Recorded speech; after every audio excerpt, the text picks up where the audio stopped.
Baby आउने खबर सुन्न साथ परिवारमा खुसी, तर हस्पिटल बिल आउने बित्तिकै बाबुको बिपी हाई।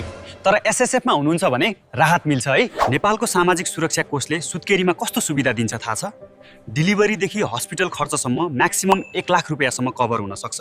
तर एउटा ट्विस्ट छ है, एसएसएफले बिलको 80% तिर्छ, बाँकी 20% तपाईँ आफैले। स्टिल डेलिभरी बिलमा ह्युज रिलिफ हो नि। अब धेरैले सोच्नुहुन्छ यो त महिला कर्मचारीलाई मात्रै होला नि? होइन, पुरुष कर्मचारीको श्रीमतीले बच्चा जन्माउँदा पनि क्लेम गर्न मिल्छ।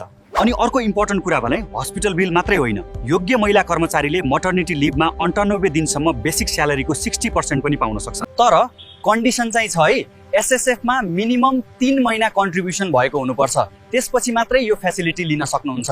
क्लेम गर्न के चाहिन्छ त? हस्पिटल बिल्स, बर्थ सर्टिफिकेट, नागरिकता र विवाह प्रमाण पनि आवश्यक हुन्छ। प्रोसेस चाहिँ धेरै कम्प्लिकेटेड छैन। एसएसएफ अफिस अथवा अनलाइन पोर्टल वा एचआर मार्फत अप्लाई गर्न सकिन्छ। बस डकुमेन्ट्स क्लियर हुनु पर्यो। महिनौ कन्ट्रिब्युसन गरेर पनि धेरैलाई यो थाहा नै छैन। अर्को भिडियोमा एसएसएफ को दुर्घटना र अशक्त सुविधा बारेमा छलफल गर्नेछौँ। फलो गर्न नबिर्सिनुहोस् पैसा गफ।